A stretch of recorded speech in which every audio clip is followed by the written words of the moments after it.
Hey guys, let me tell you right now, this is one of the best K-dramas you can watch in your life. This is going straight to pack it up. I did not enjoy this one. I really didn't. What's up guys, it's K-Drama Kenny. We're back with another video guys, and I'm actually pretty excited for this video because like, believe it or not, we're over halfway through 2026. Like time's flying. Time's flying. We're over halfway through 2026 and it's time to talk about the best and the worst K-dramas so far of the year. Now, I'm going to let you guys know right now, I'm going to be brutally honest in this video, all right? And I've kind of made it a whole thing recently is like, I kind of been saying like 2026 K-dramas, like, they're not all that to me. Like, I don't think they're all that, guys. So I'm going to tell you guys what I think is worth their time and what I think like should just maybe be skipped out on if you want something good. And I'm saying warning now, I am going to be very honest. So like if you might not like some of these placements, that's okay. That's why you guys follow me, because you want to know the truth. Thank you guys for the subs. We hit 3.5K. Make sure you are following the Instagram and the TikTok and you're subscribed. But without further ado, enough stalling. Let me walk you guys through the tiers. The number one tier, as you see on the tippity top, it says K-drama of the year. These are dramas that I believe are in the talks of K-drama of the year. Like next year when the big song awards come up, I'm telling you right now, you're going to see these dramas. In my opinion, like they're just well written and they're perfectly executed. You're not going to see much K-dramas on this tier, I feel like, in this. Spoiler alert. Next up, I said, now this is my jam. Like this is still a really good K-drama. Maybe it might not quite be K-drama of the year caliber, but it's a K-drama that it wouldn't be a waste of your time because it's actually really good. Like I would definitely push you to watch this because it's definitely better than 95% of the ones that dropped this year. So it is definitely worth your time and it's not going to be a waste of it. Below that, I said, scoot it up in my seat. All right. Like these K-dramas, you know, you're watching a K-drama, like, hold on. And you do a little scoot up and like get closer. That's how I feel about these K-dramas. You know, they're better than like the average one. And they capture your attention. They might not capture your attention throughout the entirety of the show, but for the most part, they're really good K-dramas. Below that, and this is where a lot of K-dramas are going to be, pretty average. Now, this is just a K-drama. I watched it. There's some parts I loved. There's some parts I didn't like. Probably towards the end of these K-dramas, the plot kind of got mid, and that's actually a lot of 2026 K-dramas, which is why there's going to be a lot of things in that category. Below that, pack it up. Just pack it up. I'm sorry. Pack your bags and hit the road, bro. I just didn't enjoy it. I'm sorry. And like, you know, some people might be opposed to that, but I didn't enjoy it as much as I wanted to. And some of them had crazy potential, but even then, I just don't think you lived up to the potential. Under that, won't be watching. Now, I'm going to explain. When it comes to some of those ones I put in there, I've made the decision. There's some K-dramas in 2026 I won't be watching, whether it's because I feel like the plot's not intriguing enough. I've seen some clips. It just didn't capture my attention. And like, I also, guys, I read DMs. Like I respond and read to like all my DMs, damn near all of them. So like, there's some people I talk to, I'm like, how do you feel about this one? They're like, yeah, I'm not going to lie, knowing you, you're not going to like it. And I could take some of their words and I could believe it because they're really straight up with me. So now that we know the tiers, let's get straight into it, guys. We're going to start off with a pretty solid one. Perfect Crown. Now, this was actually my most anticipated, if not one of my most anticipated of the year. I was heavily like looking forward to this couple, and just this K-drama in general. Now, where am I gonna place this? You know, before the show aired, I was hoping I could place it in the K-drama of the year. After the show aired, pretty average. Yeah, I'm sorry, guys. Pretty average. Like, it was one of those things where like it was my favorite cast of all time. Like I love IU. I love Wonderfools. I was familiar with both of them. Before this, I've never watched a bad IU show. I've only watched Scarlet Heart, When Life Gives You Tangerines, My Mister. So like every single IU show I've seen was perfect. And then I watched Wonderfools and Lovely Runner. I've seen him in some movies like 20th Century Girl. I've seen Wonderfools in a couple things. And I loved both of them. And like I've never had a K-drama where I feel like either of them disappointed me. I'm not going to say they disappointed me in this one too. Their chemistry was pretty solid.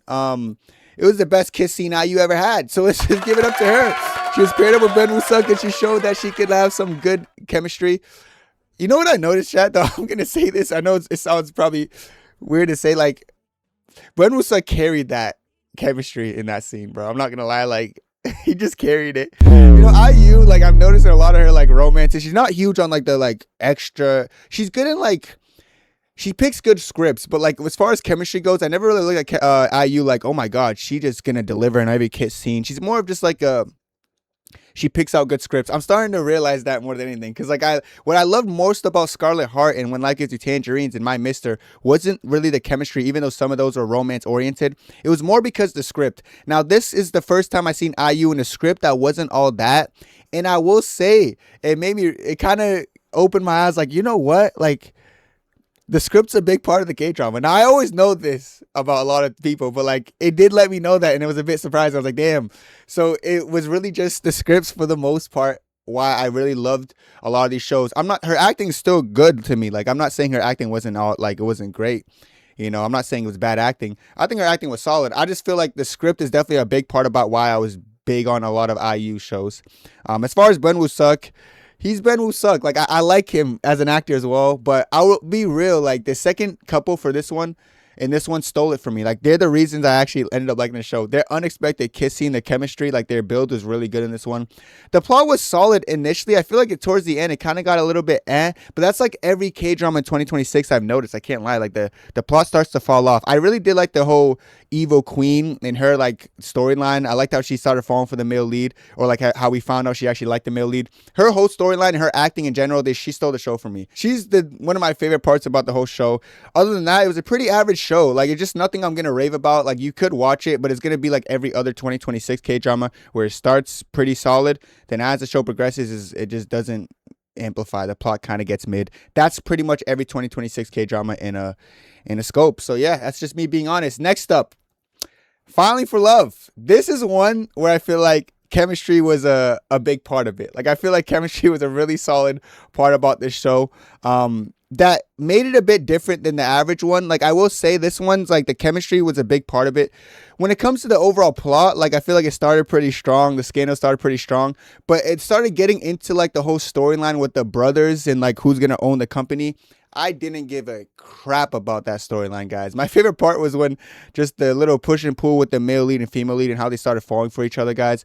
But it's the same thing with 2026 K-dramas, where I feel like it starts well and then the plot just gets boring, or the plot takes a turn where I don't really care to see it. And that turn it took was like, I don't care about Kim Jae-wook's character and like the whole storyline that followed him and his brother fighting for their father's company. I don't care. I really don't. That's the sad part about it. Outside of that, I really did enjoy the chemistry.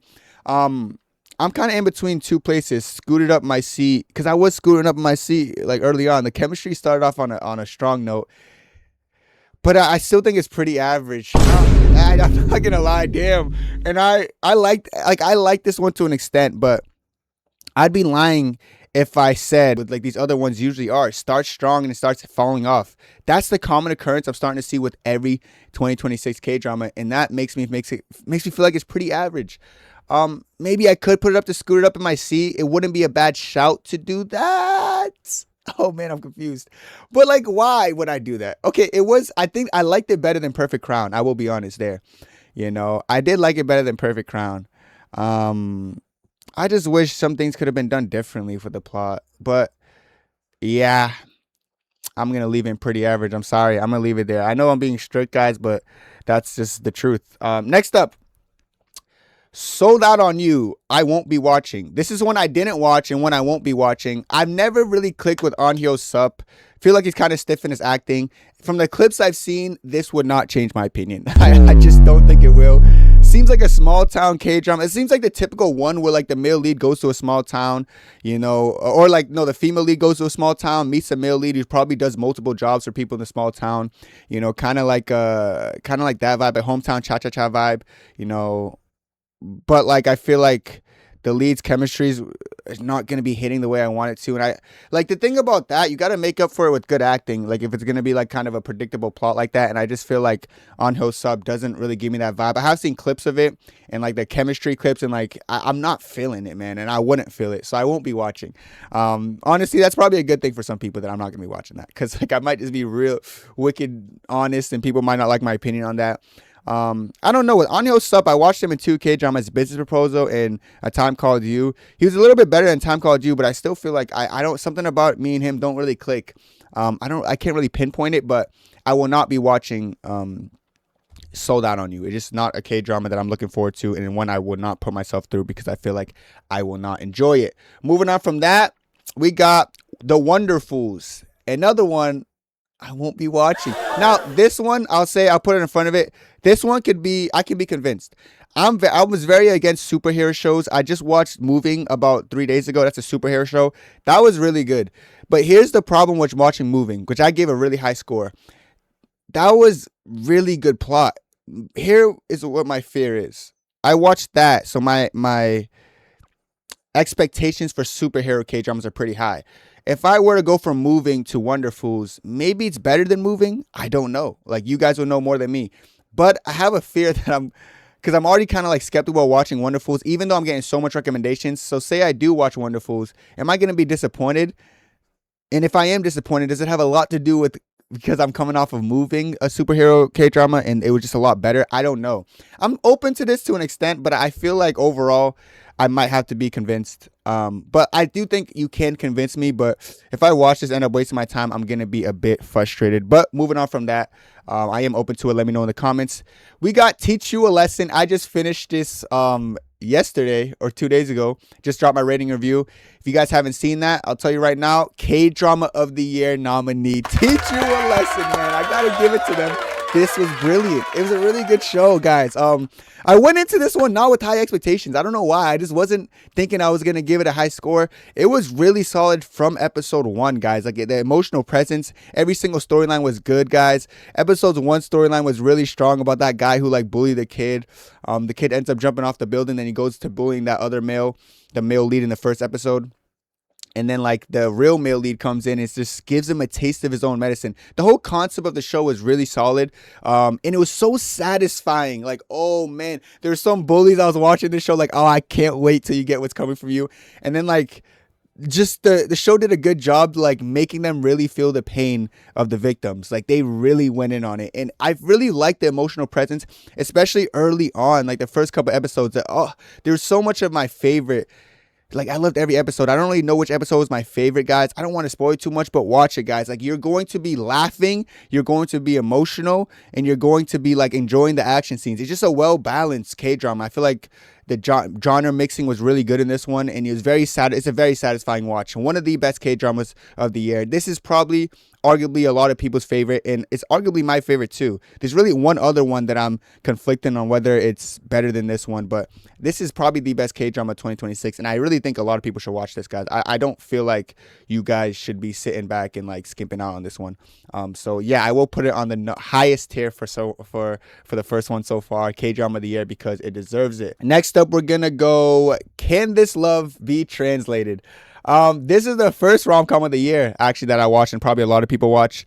And it's weird because since then, I feel like it's arguably might be the best rom-com of the year still. And I'm going to put it in the scooted up in my seat tier. This is going to go ahead of the average rom-coms. I feel like this was just better in the sense that, like, the chemistry was better than every other K-drama, I'll say that. Falling for Love was close, but what I liked about this one is that the plot was pretty intriguing throughout. I will say there's something I didn't like about this one. It's kind of like the little path they took with, like, the female lead getting possessed by that, like, the inner spirit or whatever. I wasn't a fan of that. When that first happened, I was like, you ruined a potential 10 out of 10. That's how I literally felt. I was on the verge of saying, oh, this is going to be a perfect K-drama. Like, this is unexpectedly perfect. Then it took kind of a goofy turn. I don't mind it, but, like, I'm like, there could have been better ways to progress the K-drama.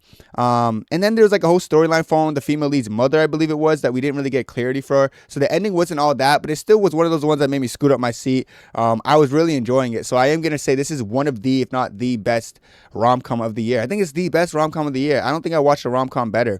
Rom-coms aren't funny nowadays, and rom-coms, like, the chemistry don't be hidden. So I feel like Can This Love Be Translated is one of the best examples of 2026 rom-coms that are actually going to hold your interest, probably for majority of the show. So yeah, I think it's my favorite rom-com of the year, and the fact that my favorite rom-com of the year is on the scooted up in my seat tier and not K-drama of the year tier is kind of upsetting. But then again, I started to look at my rankings. I actually tend to gravitate towards, actually, I don't know, like, if a rom-com's good, like Crash Landing on You, I'm gonna say it's good. If it's good, like, well, Weightlifting Fairy, Kim Bok Ju, I'm gonna say it's good. The thing is, newer rom-coms don't feel like Crash Landing on You and Weightlifting Fairy. They don't feel like that for me. I don't know if I'm just being too critical or just older rom-coms are better, but I'm really feeling like I'm lacking something from these 2026 K-dramas. That being said, Can This Love Be Translated is probably the best example of a 2026 K-drama that I can note. Next up, a really solid one for me. the Scarecrow. Now, this was really good. Now, this one was a more thriller-based things. It kind of followed a serial killer based on a true story, by the way.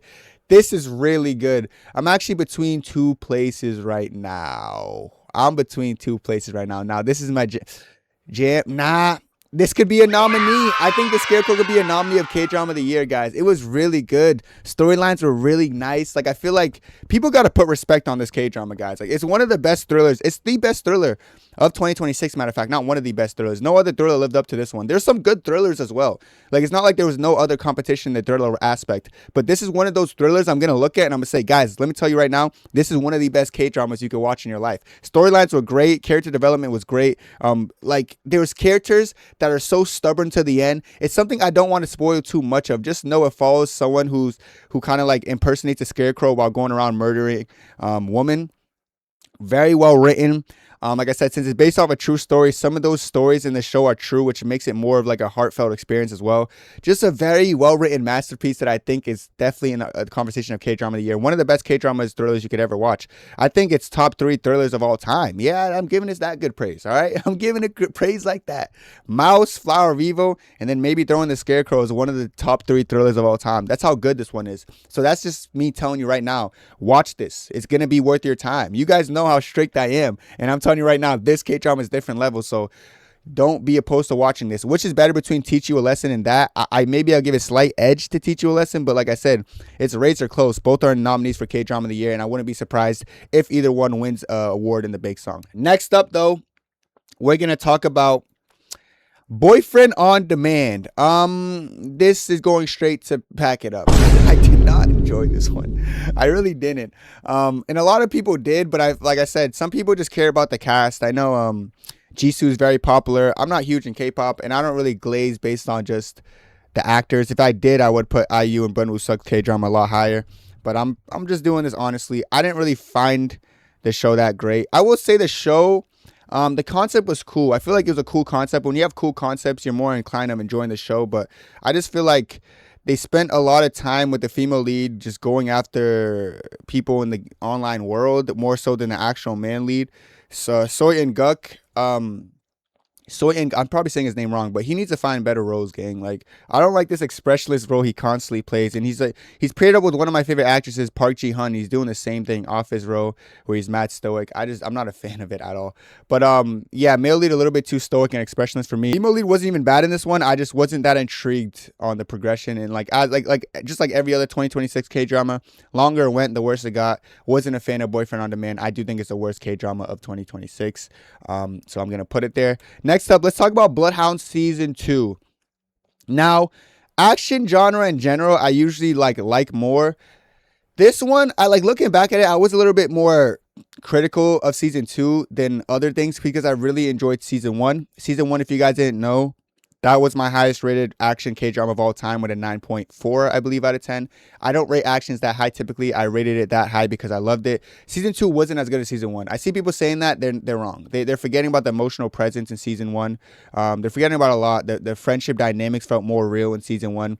The friendship dynamics in Season 2 almost felt like a group just forced to be together. Where Season 1, the trio, it just felt very natural and really good. The villain was better in Season 1. I think he was more evil. Oh man, the fight scene. I don't know. The fight scenes were good in this one though. I would say I'm gonna put this one and scoot it up in my seat tier. I think it made me scoot up my seat. I love the action scenes. I'm a huge Woo Do-hwan fan. I do feel like Woo Do-hwan's character, I don't like how sensitive he was in this show. Like he's a sensitive guy naturally, guys, but you would think after Season 1 his heart was hardened a bit. But no, he was crying every bruh, man.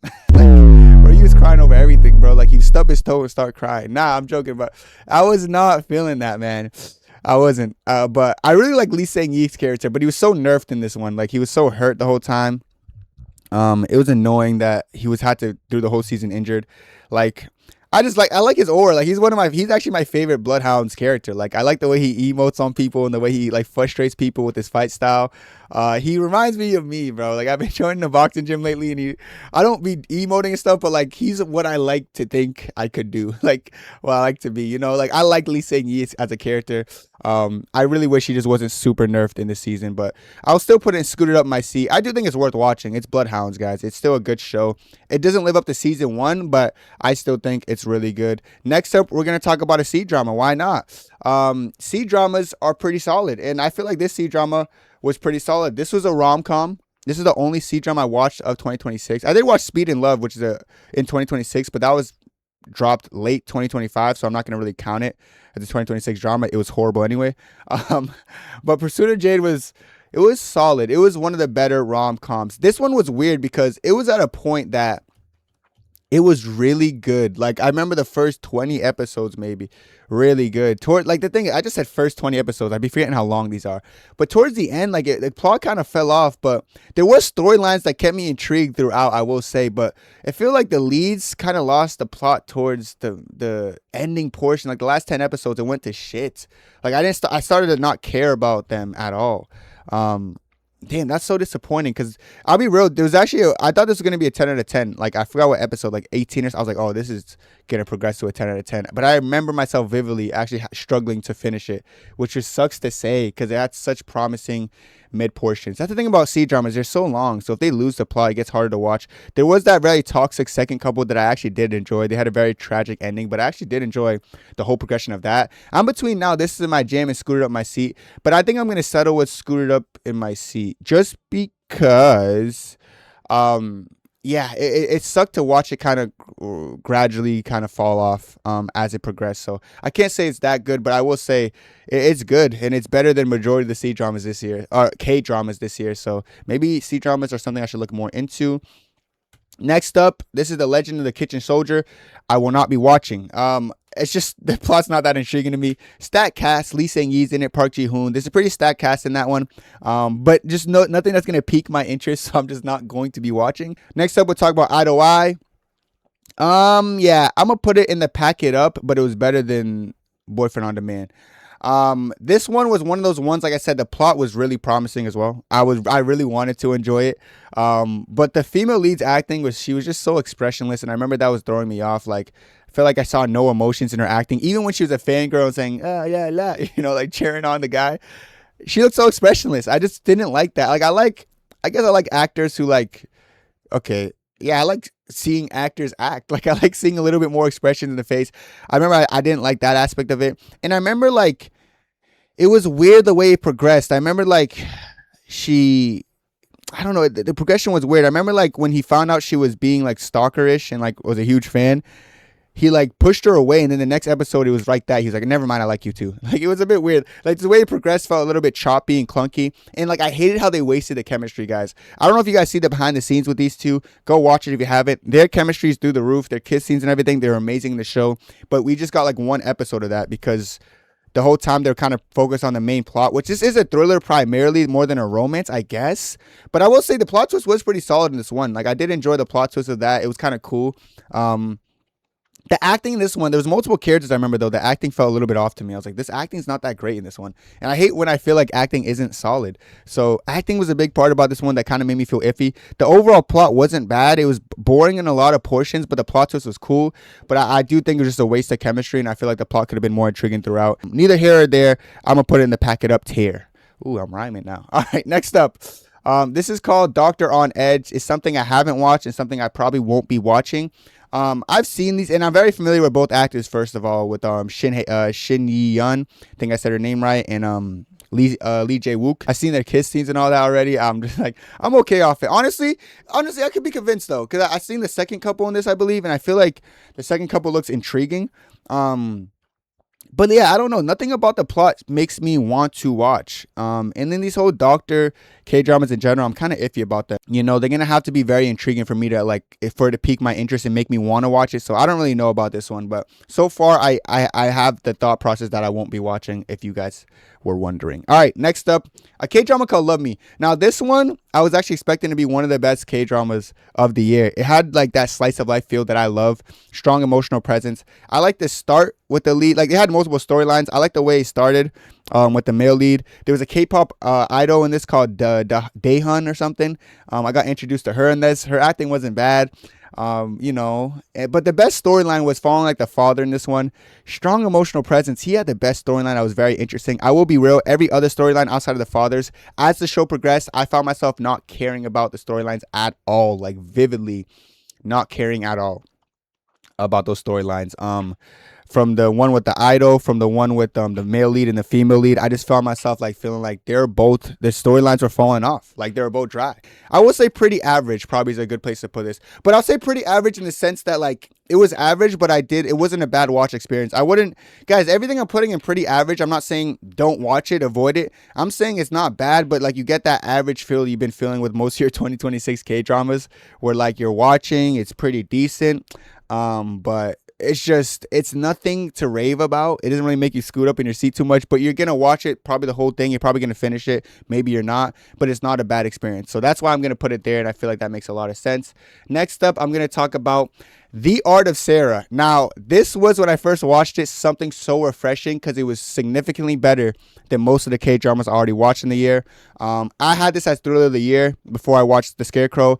I'm going to put this now, and this is my jam. I don't know if it could be put in the K-drama of the year category. It is really that good, to be fair. Shin Sun is one of the best actresses of all time. If you guys don't know Shin Sun, guys, watch as much as her as possible. I watched her twice this year, Falling for Love and The Art of Sarah, and I've enjoyed her in both ones, both distinctly different roles. This one was definitely a masterpiece. You're going to enjoy this one. I know you will. So it's definitely going to put it in now. This is my jam. I don't know if I'm going to say K-drama of the year category because those are K-dramas I think are like really well done and did like little to nothing wrong. This is actually one I could say the same thing about, but it's really good. I'm gonna put it in now. This is my jam category because I really feel like you guys are gonna enjoy it, and it's one of those ones if you feel like you're in a slouch or in a K-drama slump, watch that show and it's gonna snap you right out that slump. You're gonna be like, holy shit, there's still 2026 K-dramas that could deliver on this extent. Trust me, there is. The Art of Sarah is the perfect example of that, so I'm gonna put it in that category. Next up, we're gonna talk about Your Radiant Szn. This one felt different. I actually remember at the start, I was like, holy shit, this is going to be a good one. It's going to be a very solid one. But here we go again. Here we go. It's one of those ones, they start good, gaslight you like you're really going to enjoy it, then they kind of feel a bit mid, and you kind of have that average feel. So I'm going to put it in the pretty average category again. I hate to keep putting these K-dramas that I feel like I'm going to enjoy and I feel like they're going to live up to my expectations to the best extent, and then I finally give them a watch and I'm like, you know what, that was kind of like every other 2026 K-drama in the rom-com element. This was not, I guess you could call this a rom-com. It kind of wasn't. It was iffy, but I just found myself kind of over the leads couple and their dynamic. Wasn't really a secondary couple that I was in love with either in this one, so I'm gonna put it in a pretty average category, and I feel like that's not a bad place to put it. All right, next up, we're going to talk about My Royal Nemesis. This is one I haven't watched, and I really am going to say I will not be watching this one. I won't be watching this one. Like, I started episode 1. I was going through it a bit, and I was like, I'm not going to enjoy this one. Like, I know myself. I'm just like, I feel like I'm not going to enjoy this one. This is one that's getting a lot of talk. Like, I hear a lot of people talking about this. Oh, Kenny, you're going to love this. I hear some honest people who, like, know me pretty well messaging me. Like, I'm not going to lie, knowing you're probably not going to like it. And, like, the thing about these 2026 K-dramas is they usually start good or something, and then they get worse. Like, I just wasn't intrigued in the overall plot initially, and I feel like if that's already the case with this, and I know this is going to get worse, there's been no one who's told me they got better as the show progressed. People are just kind of telling me that, like, it's not that greatest, it's kind of mid, but the chemistry is crazy. I've seen, like, some moments on some clips and stuff. The chemistry does not look that good. I'm going to be objective and I'm going to be honest. The chemistry did not look that great. So it's just not as good as people are trying to make it out to be, is what my assumption is. And based off watching the little I have, it didn't intrigue me that much. So probably won't be watching. I know this is probably disappointing to some people to hear, but I had to say it in a video, so I said it now. So now people know I'm not planning on watching it. I'm really not. If it's your favorite, I'm happy for you. But I just don't think it's gonna be my cup of tea. Yeah, I'm a fan of the actors. That's not the problem. Like, I haven't watched Lim Ji Yeon since The Glory, and this is such a different role from her. And I remember watching the first episode, like, this is different, maybe a bit too different. Maybe you're just meant to be the villain. I don't know. She has like the villain features. I can't explain it. But it's one of those things that, like I said, I'm not gonna hate too much. I'm not gonna say too much. But I feel like based on what I've seen, it's not going to be my cup of tea. And I do know the show's going to get worse based on what majority of people are saying. And if that's the case, I might as well not put myself through that.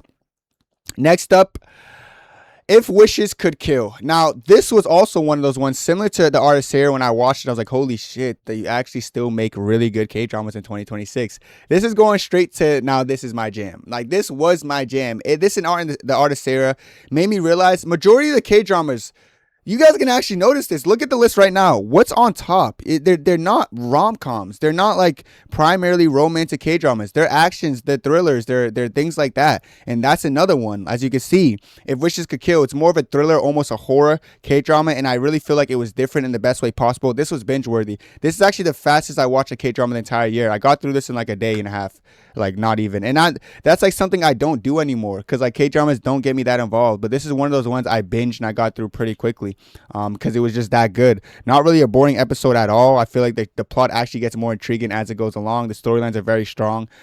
This is just one of the better K-dramas of 2026, point blank period. And it's not easy to find K-dramas this good, but this one, once you start it, you're going to understand why it's so good. I actually like the leads. I like their little romance they had going on. I like the characters in this one. Some were so complicated. Some were like kind of evil to the end. I like that. I like characters who don't go through character development. I like characters who are like intricate, characters who have their own paths. This is one of those K-dramas I feel like does that really well. So If Wishes Could Kill is definitely one of those ones that are my jam, my style, and it's making me love actions and thrillers more watching stuff like this. Last but not least, we're going to talk about We Are All Trying here, which is also going straight into K-drama of the year category. I'm going to put it straight in the #1 spot. I think this is K-drama of the year. I think it could be a battle between this and Teach You a Lesson. Maybe the Scarecrow's even in that conversation as well. But this was like one of those slice of lives that are actually, they make you think. They make you think, you know, reflect. It's so good. Characters are so deep. Characters are so complicated. You know, the male lead in this one was so well written, so complicated and so unlikable in his own ways, and then so lovable in more ways. It was one of those ones, you know, it really gives you very complicated characters and complicated situations in life, and almost makes you relate to things that seem unrelatable in the weirdest extents. That's what makes K-drama so good when writing's that good. The person who wrote this also wrote My Mister and My Liberation Notes.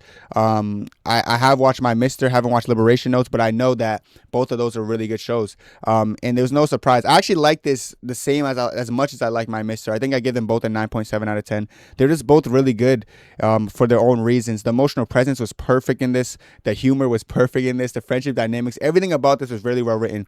Not a lot of problems with this. My only critique, really, I remember it should have been 16 episodes, because there was so much other things I want to see finish off of the storylines. You know, there's so much paths, you know, that felt like the Millie's brother. Like, I want to see him find his daughter. I want to see the Millie's brother maybe progress in his relationship with the one female who kept trying to help him find his daughter and stuff. There's so much storylines, just very intriguing, this one, that you want to see more of, which is why I feel like it needed to be 16 episodes and not 12, because the last episode, even though it was really strong and ended pretty well, there was still a lot of storylines and answers I want to see answered. I don't even know if I wanted season 2 with this one, because it was so good. I don't think I need a whole nother season. More like I just need just a couple more episodes, it was one of those ones, but definitely K-drama of the year category, and it's one of those K-dramas that are clearly better and transcend your typical 2026 watch. So I am going to put it in the #1 tier, in the #1 spot as K-drama of the year.